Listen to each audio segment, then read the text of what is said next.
Bonjour Monsieur Lassoni, merci déjà pour l'invitation, pour le sujet intéressant pour le pays, pour les entreprises privées, enfin les autorités aussi. En fait, on parle dernièrement, après, avec la COP22, on parle de zéro MICA, on parle d'initiatives gouvernementales, de signatures de partenariats, mais quid des industries de substitution et quid de l'informel? Industrie de substitution, c'est-à-dire des industries qui peuvent...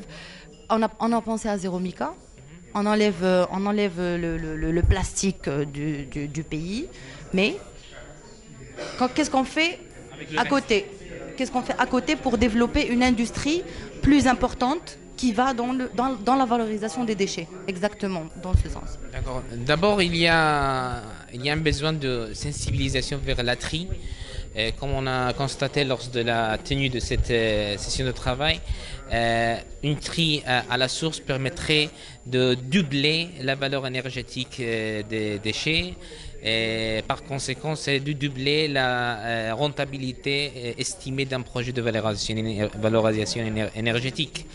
Cela dit, il y a des implications pas seulement économiques, mais aussi sociales, dont on est très sensible. Il y a une capacitation de pas mal de gens qui peuvent participer dans cette action de sensibilisation dans la première phase, dans même la tri dans une deuxième phase.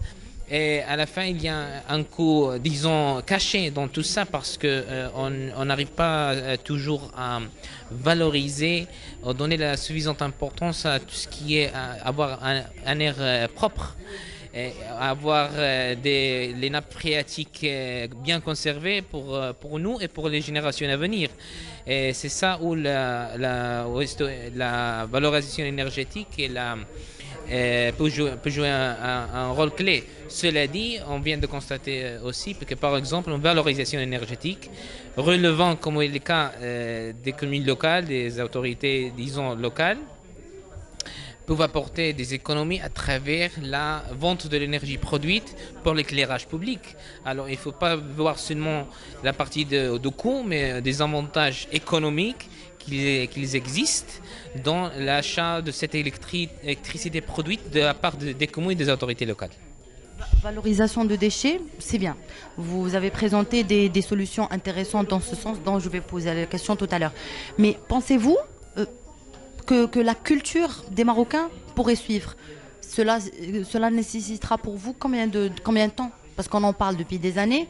On a commencé quand même avec des petites initiatives, mais ça ne donne pas le là jusqu'à aujourd'hui. Qu'est-ce qu'il faut culturellement? Malheureusement, la question de sensibilisation, ce sont des modes. On a eu par exemple une vague lors de la COP22, etc. Mais c'est un effort à le faire en continu. Il ne faut pas lâcher.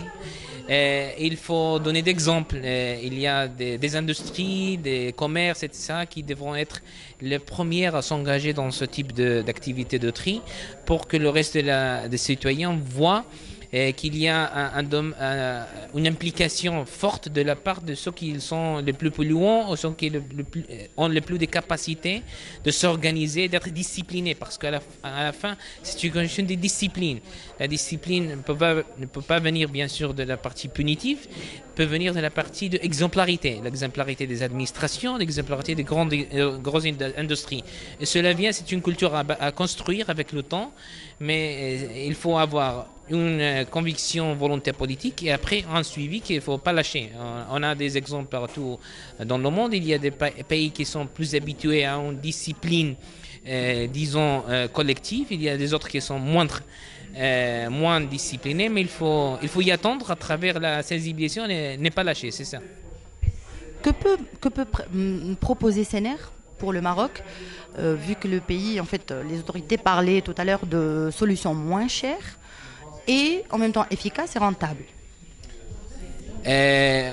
On a bien évoqué cela, mais on a aussi des interventions disant que les obstacles ne sont pas ni techniques ni économiques, mais humains.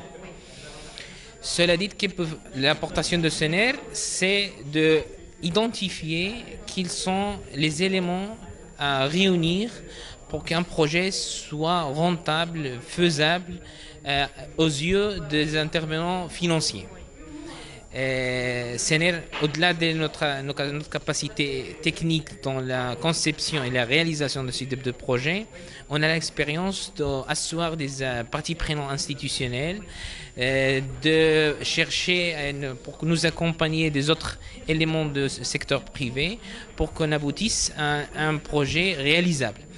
CNR peut apporter sa expérience dans, disons, que et je disais tout à l'heure que le waste energy, la valorisation énergétique, ce n'est pas un élément clé dans le mix énergétique, mais l'objectif clé, c'est de débarrasser notre environnement des ordures. Cela dit, il y a des options pour encore plus valoriser le waste energy à travers la hybridation avec des autres solutions. À Biscay, comme on l'a vu dans le cas d'étude, c'est avec du gaz naturel, mais on peut le faire aussi avec le LPG, le gaz liquéfié de pétrole, dont on a déjà au Maroc. Merci beaucoup. Merci. ¿Cuál sería la mejor solución para Marruecos por la gestión de los residuos? Fernando González, director de proyectos de residuos sólidos urbanos en CNR. En primer lugar, hay que convertir los vertederos incontrolados en controlados. A continuación, hay que hacer un aprovechamiento energético de estos vertederos para obtener una energía y un tratamiento de los lixiviados para que esos efluentes no terminen contaminando un poco el terreno adyacente. A continuación, el país debería plantearse instalaciones de tratamientos de biometanización para aprovechar, digamos, un biogás del residuo mayoritario, que es orgánico. A continuación va a haber un rechazo, y ese rechazo sí que podría finalmente valorizarse en una planta waste to energy. Evidentemente, cada instalación, cada infraestructura tiene un coste que habría que, proyecto a proyecto, analizar su viabilidad. Y luego, usted, ¿cuál es la...? Porque han hablado de WTE, si no me ha... Waste to Energy. Esta, por usted, ¿puede ser la mejor solución para Marruecos? ¿Y qué es lo que propone CNR para Marruecos? La Waste to Energy, la virtud principal es que es un tratamiento finalista. Prácticamente el 100% de los residuos se tratan, y por lo tanto hay una fracción muy minoritaria que termina en el vertedero. Es una solución finalista. Por desgracia, el resto de soluciones, que todas son complementarias entre sí, pero ninguna es finalista. Eso quiere decir que siempre va a haber un rechazo, una fracción, pues que se tendrá que depositar en el vertedero. Ocurre que cada infraestructura tiene un coste diferente.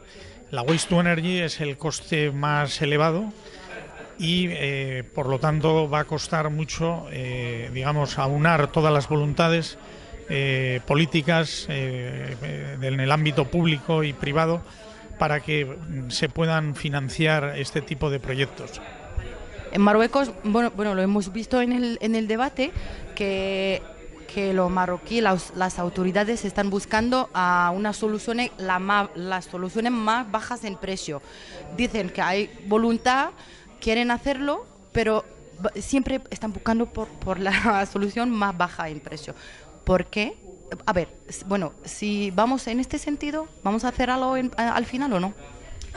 Como decía antes, de todos los tratamientos posibles, el que por la caracterización del residuo de Marruecos tendría más sentido serían las plantas de tratamiento de biometanización, es decir, obtener un biogás de ese residuo, de esa fracción mayoritaria que es orgánica, y bueno, si el país no se puede permitir en una instancia, digamos, siguiente, acometer una waste to energy, pues no lo podrá hacer, pero en primer lugar es hacer un aprovechamiento, digamos, energético del vertedero, y en segundo lugar plantas de biometanización para aprovechar el biogás de la fracción orgánica.